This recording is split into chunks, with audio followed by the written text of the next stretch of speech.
As we move on to the recording of vertical dimension, we have excessive occlusal vertical dimension. What actually happens if you increase the vertical dimension in excess? The patients develop sore muscles, trauma to the soft tissues and temporomandibular joints occur.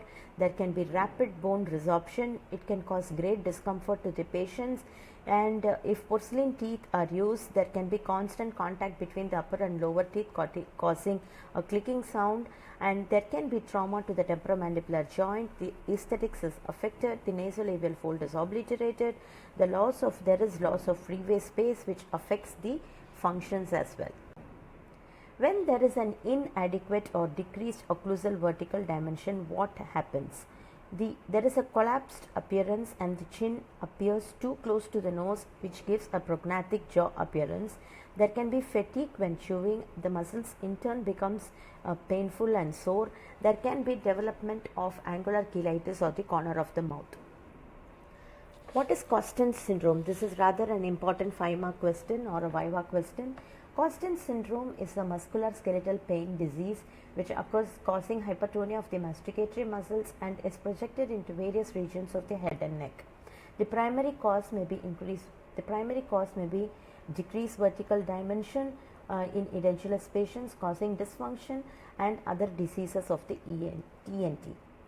The decreased occlusal vertical dimension occurs by causing condylar displacement posteriorly, compressing the chorda tympani, auriculotemporal nerves and eustachian tube, as a result of which the patients can experience tinnitus in the ear.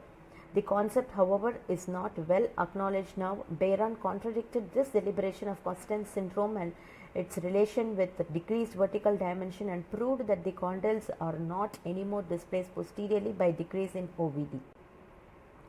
However, the symptoms of Costin syndrome was described by Costin in 1934. He said the patients could be even experiencing worse symptoms like loss of hearing, stuffiness in the ears and tinnitus in the ears. The symptoms of Costin syndrome are further complicated by presence of head and neck pain, pain in and about the ears, the headaches in the vertex occipital region and painful typical sinus disease.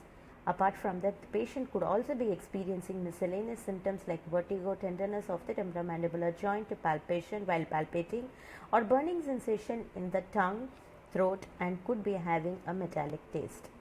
The symptoms produced could also be because of lower VD and overclosure of the mandible, as a result of which the bite gets opened up, and establishing the right vertical dimension helps as a management in Costin syndrome.